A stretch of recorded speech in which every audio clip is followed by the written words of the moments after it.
Shalom jemaat yang saya sangat kasih di dalam Tuhan Yesus Kristus. Welcome di saat teduh yang sudah dinanti-nantikan semua orang. Hari ini kita mau masuk hadirat Tuhan, minta Tuhan menguji hati kita, sehingga hati kita senantiasa dibersihkannya. Sebelumnya saya bacakan kesaksian terlebih dahulu untuk menguatkan iman setiap orang yang bergumul dengan sesuatu. Yang ini dari Jasmine di New York. Shalom Pastor Philip dan tim. Saya tinggal di New York hampir 10 tahun bersama keluarga. Di sini saya pelajar dan mengambil sekolah kedokteran. 2 tahun terakhir ini adalah masa yang sangat sulit untuk saya karena nilai ujian screening untuk masuk sekolah kurang baik. Dari aplikasi sekian banyak, dari apply sekian banyak sekolah, saya tidak dapat interview. Saya merasa lelah dan mau menyerah untuk menjadi dokter. Tapi Tuhan Yesus kita sangat baik dan selalu tepat waktu di dalam bekerja. Di salah satu saat teduh Pastor Philip di awal tahun ini, saya dengar bahwa ada anak yang akan masuk sekolah kedokteran. Pastor Philip bilang untuk coba lagi dan jangan menyerah. Pastor juga bilang, selamat, Anda akan menjadi dokter. Di saat itu hati saya tergerak untuk berdoa dan meminta, serta mengimani bahwa itu juga rencana Tuhan Yesus untuk saya. Singkat cerita, saya sudah diinterview dan diterima di sekolah kedokteran di Amerika 1 bulan yang lalu dengan beasiswa yang cukup besar. Lalu ada lambang smile-nya. Tuhan Yesus sungguh sangat baik, bisa menyampaikan isi hatinya lewat Pastor Philip. Terima kasih Pastor dan tim GMS. Semoga kesaksian ini bisa menguatkan para pelajar yang mau merintis karirnya. Tuhan Yesus selalu punya rencana yang baik dan Dia selalu tepat waktu. Amin. Senang ya? Nah, nanti kalau saya jadi dokter, gak boleh lupa sama Tuhan. Selalu lakukan kehendak Tuhan melalui profesi Anda. Elizabeth. Bulan Desember saya mengaminkan apa yang saya dengar dari Pastor Philip tentang tiroid yang disembuhkan oleh Tuhan Yesus. Waktu itu hasil ekografi tiroid stadium 4. Karena banyak masalah, saya menunda cek ke dokter spesialis. Tapi saya percaya Tuhan sanggup sembuhkan. Tepatnya tanggal 29 Maret saya akhirnya ke dokter spesialis dan saya melakukan tes scintigraphy pada 6 April di rumah sakit. Puji Tuhan, hasilnya menunjukkan tidak ada tiroid. Semuanya normal. Sungguh tidak berkesudahan. Kasih setia Tuhan. Terima kasih Pastor Philip dan tim atas pelayanannya. Lisa Anggraini. Saya ingin bersaksi tentang kebaikan Tuhan. Sekitar awal Maret, saya terserang vertigo yang sangat parah sehingga harus dilarikan ke rumah sakit untuk dirawat sementara.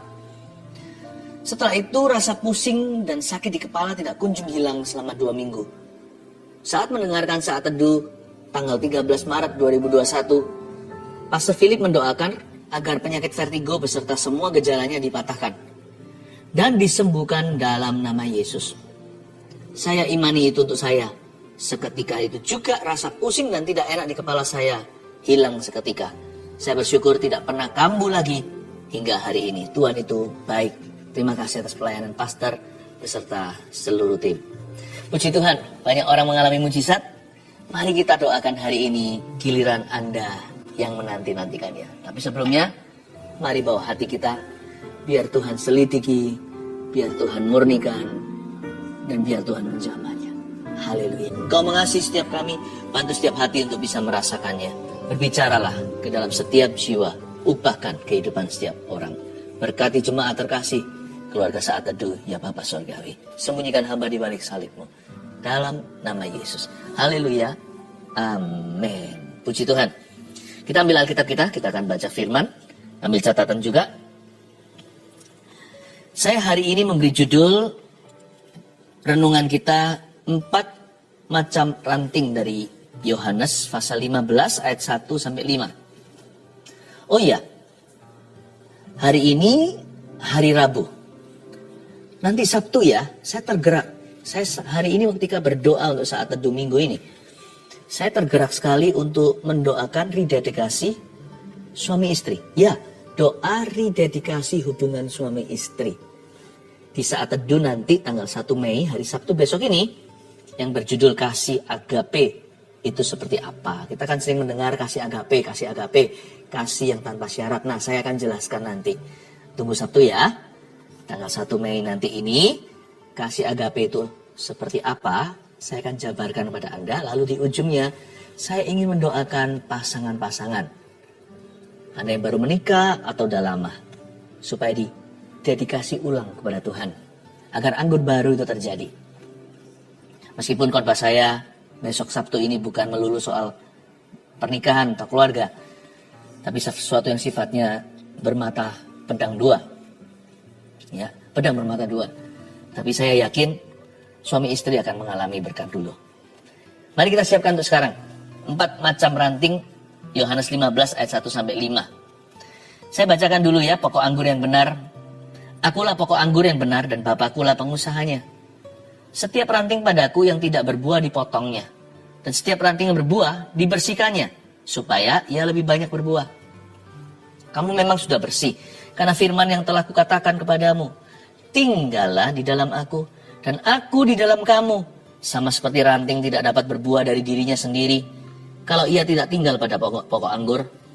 Demikian juga kamu tidak berbuah jika kamu tidak tinggal di dalam aku. Akulah pokok anggur dan kamulah ranting-rantingnya. Barang siapa tinggal di dalam aku, dan aku di dalam dia, ia berbuah banyak.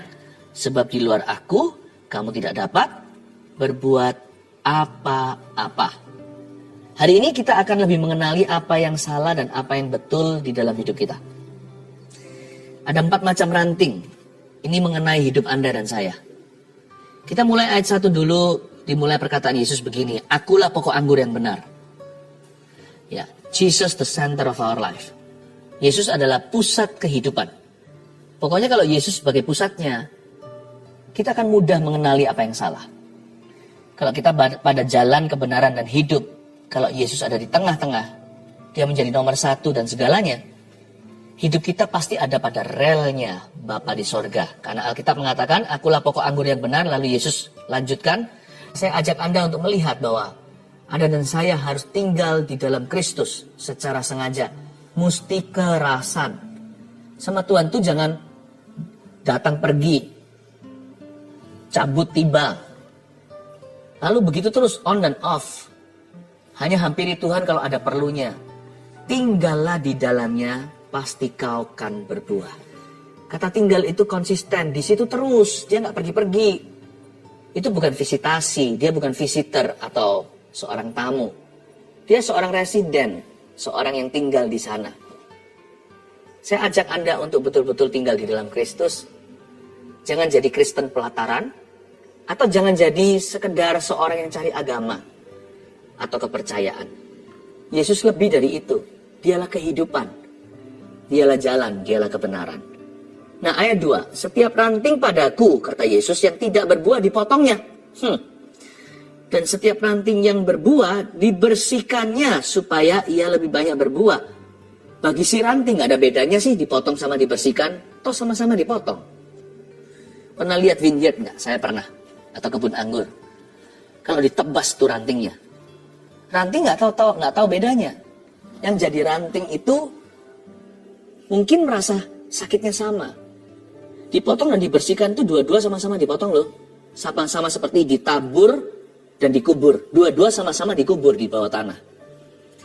Bedanya di sini, bedanya adalah di tangan sang vineyard master atau di tangan sang petani, di tangan yang ahli. Bedanya itu pada rencana Allah. Allah membuat perbedaan. Setiap musibah, malapetaka atau masalah yang dialami oleh manusia akan ada bedanya antara orang fasik dan orang benar. Bedanya pada Allah. Kita sama-sama rasa sakit kalau mengalami pencobaan. Ketika kita ditimpa persoalan, baik orang fasik atau orang benar sama-sama menderita. Bedanya adalah kelanjutan ceritanya, episode 2. Nah disitulah perbedaannya. Bagi orang fasik, masalahnya adalah kehancurannya. Bagi orang benar, sekalipun dia seolah-olah dihancurkan, sekalipun jatuh, dia tidak akan tergeletak. 7 kali dia jatuh, 7 kali dia bangun lagi. Sebab Tuhan menopang tangannya. Bedanya terletak pada rencana Allah. Makanya tuh tinggal dalam Kristus. Karena Kristus belum selesai rencananya atas hidupmu. Orang yang tinggal di dalam Tuhan tidak pernah bisa game over di hidup ini. Mati pun adalah keuntungan. Karena hidupnya adalah Kristus. Dipotong dan dibersihkan, sama-sama ditebas. Bagi sang ranting, bedanya di iman. Orang fasik ketika mengalami malapetaka, dia nggak tahu harus berbuat apa. Dia akan keluar semua kungfunya, koneksinya, sumber dayanya yang semu, segala sesuatu yang duniawi akan satu persatu menjadi senjata andalannya. Lalu dia terakhir kecewa dengan hidup ini. Tapi orang benar, beriman pada Tuhan, semua yang terjadi di dalam hidupku, ajarku menyadari Kau selalu sertaku. Beri hatiku selalu bersyukur padamu karena rencanamu indah bagiku. Semua yang terjadi di dalam hidupku, beriman ini, ajarku menyadari Kau selalu sertaku. Itulah bedanya orang benar dari orang fasik. Beri hatiku selalu bersyukur padamu karena rencanamu indah bagiku. Kenapa Tuhan izinkan masalah menerpa atau menimpa anak-anaknya? Seperti Ayub di perjanjian lama. Why? Kenapa? Supaya yang pasti ya, beberapa alasan ini saya yakin itulah hati Tuhan atas kita. Supaya kita itu gak menggenggam gini loh dengan perkara-perkara duniawi. Supaya kita menyadari, semakin sadar lagi bahwa hidup ini sementara. Apapun yang kita miliki di bumi ini gak akan kita bawa nanti waktu kita mati. Semua yang terjadi di hidup kita kalau diizinkan, itu untuk membersihkan. Tuhan tidak pernah punya rancangan celaka.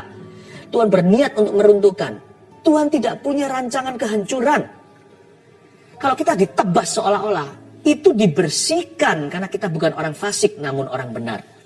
Tidak pernah Tuhan itu punya hati untuk memotong anak-anaknya. Kalau kita di-cut, terjadi di luar rencana kita, di luar dugaan ekspektasi kita, tidak ada kabar kejutan bagi orang percaya. Semua terjadi di hidup ini, ajarku menyadari Kau selalu punya rancangan indah. Kalau kita ditebas pun itu dibersihkan, tidak pernah dipotong oleh Tuhan. Karena kita punya iman percaya bahwa Tuhan itu punya rencana. Diizinkan masalah supaya kita nggak menggenggam dengan apapun yang kita miliki di dunia ini. Sebabku tidak akan membawa apa-apa pulang nanti ke rumah Bapa. Dan juga supaya kita lebih bergantung pada Tuhan. Seperti Paulus tuh dikasih duri di dalam dagingnya. Diizinkan 3 kali dia berseru. Duri masih di situ. Kasih karuniaku cukup bagimu. Supaya dia bergantung pada Tuhan lebih dari sebelumnya. Selain itu, kenapa ya anak-anak Tuhan diizinkan untuk dibersihkan? Rasanya ditebas dari sisi carang. Dari sisi Tuhan, itu dibersihkan. Kenapa ya? Supaya lebih banyak berbuah. Ayat 2, setiap ranting padaku yang gak berbuah dipotongnya. Oke, fine, kita tahu itu. Dan setiap ranting yang berbuah dibersihkannya. Supaya, nah itu garis bawahi, ia lebih banyak berbuah. Gimana sih caranya hidup kita lebih alami? Perkara baru, itulah berbuah lebih banyak. New things. Dulu ya sebelum aku ngalami lembah kekelaman ini, aku orangnya manja. Nah hanya di sifat ya, kadang-kadang juga dalam bentuk barang dan benda. Ada orang tertentu ketika senjata ditempa melawan dia, bukan hanya tidak membuatnya jatuh, malah jadi peluru keberhasilannya. Ada orang tertentu disikat-sikat, malah gak habis. Malah dia menjadi orang yang diberkati lebih dari sebelumnya. Seperti orang Israel ditekan sama bangsa Mesir, malah keluar membawa jarahan. Seperti bangsa Israel di perjanjian lama dalam peperangannya, mereka diserang musuh, malah setelah itu mereka mendapatkan teritori musuh-musuh mereka. Perkara yang lebih besar, perkara yang baru maksud saya, itulah lebih banyak berbuah. God will do new things through you. Kalau Anda dibersihkan, bersyukurlah. Waktu alami ya gak enak. Serasa ditebas itu sakit dalam pengalaman. Tapi hasil akhirnya itu loh. Ada perkara baru yang Tuhan sediakan. No eye has seen, no ear has heard, no mind has conceived what the Lord has prepared for you. Tidak ada mata yang sudah, mata Anda belum melihat, telinga Anda belum mendengar, pikiran Anda bahkan belum membayangkan apa yang Allah telah sediakan di depan ini untukmu. Selain itu, berbuah lebih banyak itu juga berarti perkara yang lebih besar. Sama dengan yang dulu, cuma lebih besar dari yang lalu. Berbuah lebih banyak. Dulu buah 1 jeruk, sekarang buah 10 jeruk. Atau dulu berbuah jeruk biasa, masam lagi. Sekarang berbuah jeruk Bali yang gede-gede itu. Manis juga. Lebih banyak berbuah itu bisa jadi buahnya lebih besar dari sebelumnya, lebih manis dan lebih indah. Tetapi bukan hanya greater things, juga bisa improve things. Lebih banyak berbuah juga bisa berarti perkara-perkara dulu, perkara-perkara lama, namun diperbaiki. Jadi sekali lagi ya, lebih banyak berbuah itu berarti new things, greater things, improve things. Perkara baru, perkara lebih besar, atau perkara lama yang diperbaiki, lebih bagus dari dulu. Nah itu dia, tujuan kita dibersihkan adalah supaya kita lebih banyak berbuah. Kamu memang sudah bersih, yang telah kukatakan kepadamu. Tinggallah di dalam aku dan aku di dalam kamu. Sama seperti ranting tidak dapat berbuah dari dirinya sendiri kalau ia tidak tinggal pada pokok anggur. Demikian juga kamu tidak berbuah jika kamu tidak tinggal dalam aku. Ayat 4 ada perkataan seperti ini, kalimat berikut ini. Ranting nggak bisa berbuah dari dirinya sendiri. Nah sekarang mari kita cek ya, investigasi. Ranting-ranting apa aja dalam hidup kita? Apa yang harus kita pertahankan? Apa yang harus kita pupuk? Tapi apa yang harus kita potong dan kita buang? Mari kita lihat sekali lagi di ayat 2 saya baca untuk Anda. Setiap ranting padaku yang nggak berbuah dipotongnya. Tapi setiap ranting yang berbuah dibersihkannya supaya ia lebih banyak berbuah. Catat ada 4 ranting yang saya mau perkenalkan kepada Anda. Yang satu namanya ranting mati. Ranting mati. Itu rantingnya sudah kering, tapi masih ada di sana. Ya, bahkan pohon mati pun masih berdiri kadang-kadang sebelum tumbang suatu hari. Ranting mati adalah area di dalam hidupmu dan hidupku yang kita tahu itu di luar kehendak Allah. Yang gituan harus dipotong, nggak bisa dibersihkan. Itu nggak ada kompromi. Jangan kompromi sama dosa. Kalau kita tahu bahwa itu salah, jangan diterusin. Kalau kita tahu itu menista Allah, jangan nekat jalan terus. Kalau kita tahu itu mendukakan Roh Kudus, jangan uji nyali. Ranting mati adalah area-area, those areas in your life that are outside God's will. Area itu di luar kehendak Allah. Beberapa orang pacarannya di luar kehendak Tuhan. Ada juga yang beda iman. Wah, itu susah jalan. Nah, kita mau tawar-menawar dengan Tuhan, nanti gampang lah. Nanti kemudian hari saya menangkan. Oh, kita jelas-jelas tahu jangan menjadi pasangan yang tidak sepadan. Kalau sudah menikah, jangan cerai.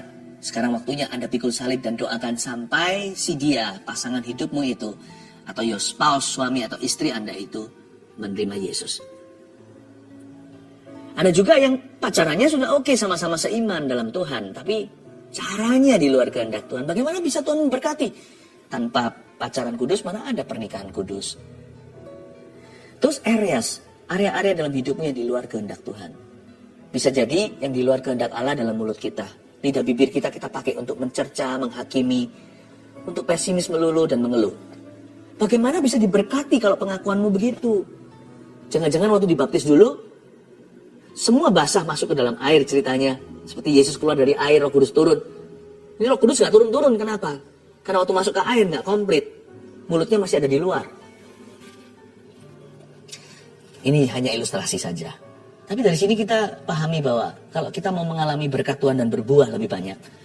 Kalau kita mau pohon kehidupan kita itu lebih lebat berbuah.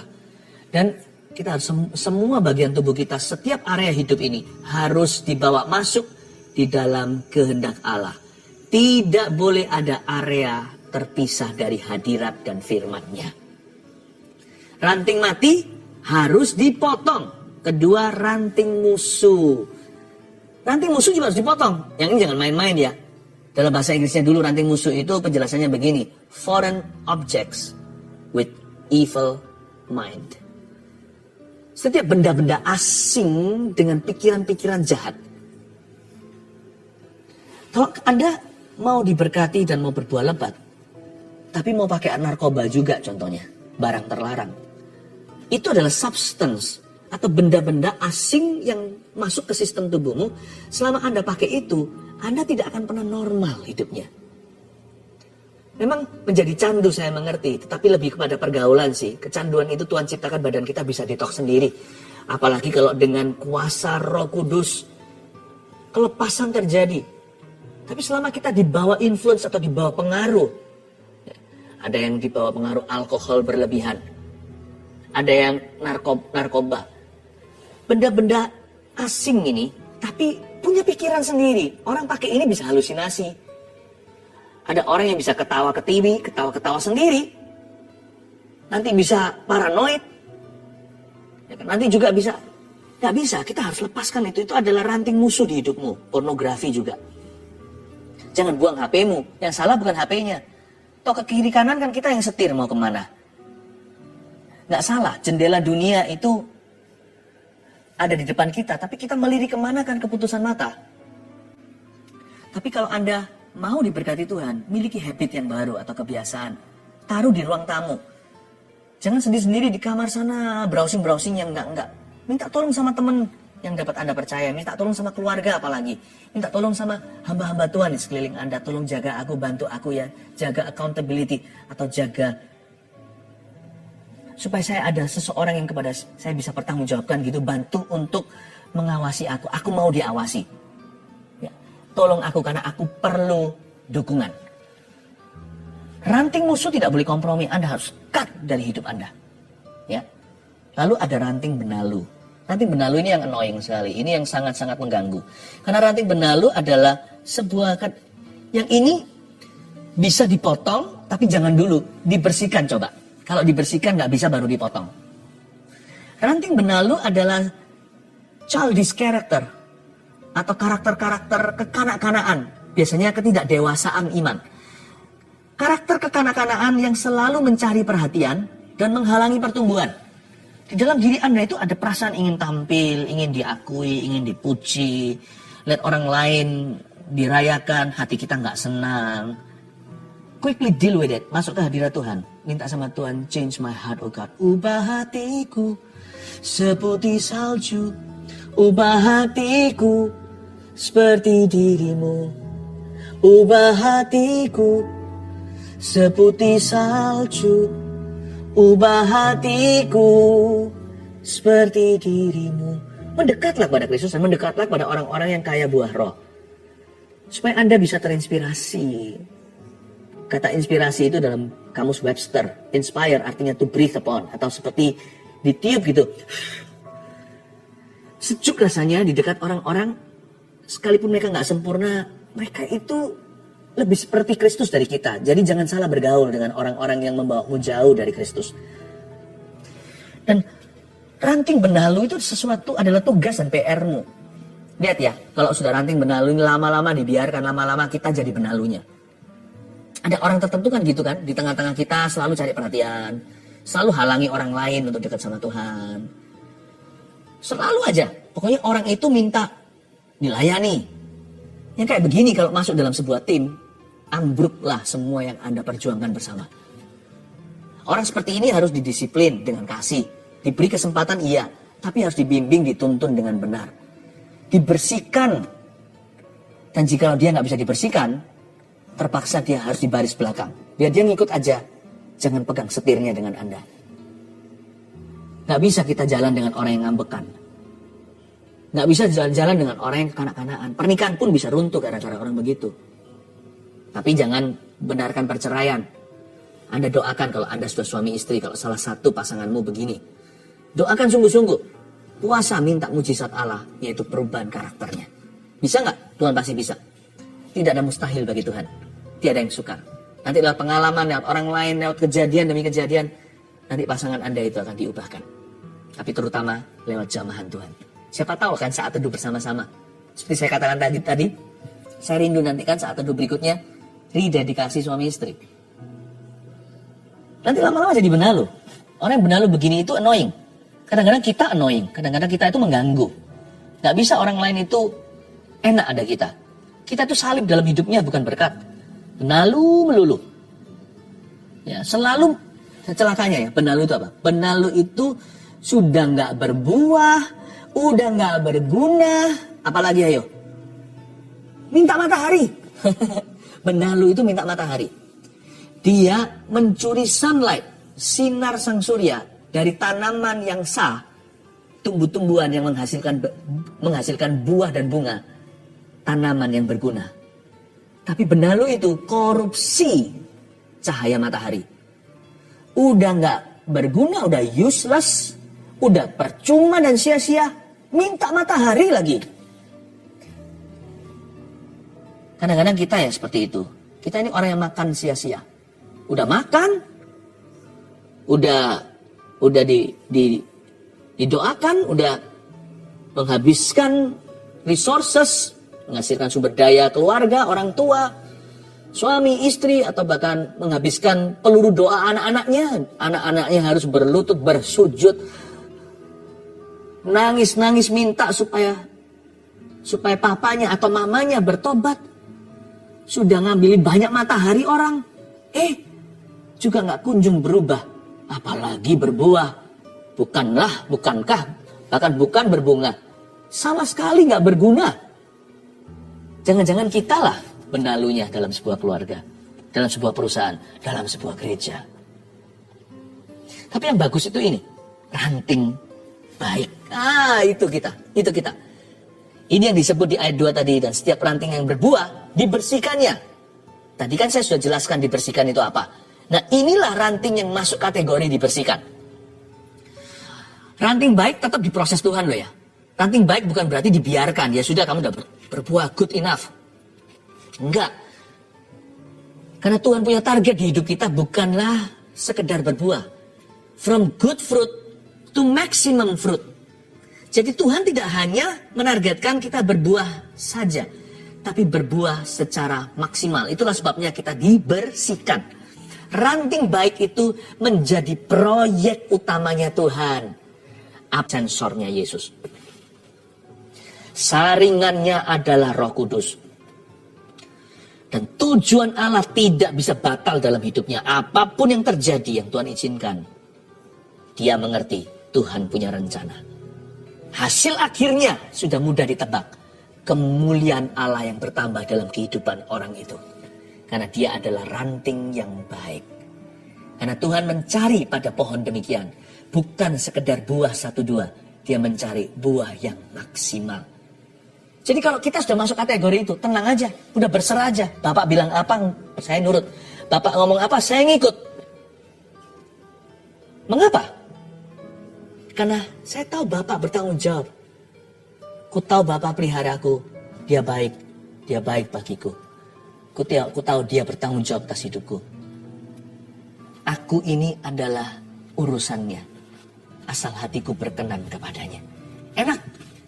Saya nggak perlu ada rasa takut apa-apa sih. Sungguh untuk masa depan. Asal saya tahu saya ranting baik ya. Asal ada kesaksian roh di dalam hati saya. Dan orang lain juga bisa melihat buah-buah pada pohonku. Saya nggak perlu terlalu mikirkan panjang-panjang. Nggak perlu overthinking ceritanya. Tugas saya ya tugas saya. Apa yang menjadi peran saya itu yang saya jalankan. Sisanya ngapain saya khawatir akan hari esok. Persiapan dari sisiku. Menabung merencanakan, latihan. Itu dari sisi saya. Tapi hasil akhirnya saya serahkan ke Tuhan. Karena saya ini proyek utamanya. Anda harus bisa berkata demikian. Kalau aku ranting yang baik, Tuhan yang punya keperluan untuk melihat buah maksimal di dalam diriku. Semua yang terjadi, ajarku menyadari, kau selalu sertaku. Wow, coba pikirkan lagi. Anda ranting yang mana? Jangan-jangan kita adalah ranting musuh itu. Kita adalah pengaruh buruk untuk teman-teman kita. Kita adalah utusan setan dalam diri mereka, dalam keluarga. Jangan ya. Jangan sampai kita juga ranting yang mati. Banyak di sini yang sudah mati kerohaniannya. Ini bukan hanya ranting dibicara tentang sesuatu di hidup kita. Jangan-jangan hidup kita juga begitu. Seperti ranting itu. Ada 4 tadi. Ranting mati. Ranting musuh. Ranting benalu. Dan ranting yang baik. Semoga Anda dan saya menjadi ranting yang baik itu. Supaya kita berbuah banyak. Sebab di luar Kristus kita tidak dapat berbuat apa-apa. Mari kita berdoa. I want you to do something. Saya ingin Anda melakukan sesuatu ketika mengirim permohonan doa di live chat. Termasuk di komen nanti. Saya minta Anda untuk belajar to renounce your addiction. Untuk renounce itu apa ya? Untuk memutuskan lewat pengakuan setiap kecanduan. Putuskan setiap hubunganmu dengan dosa-dosa itu. Dengan iman tentunya.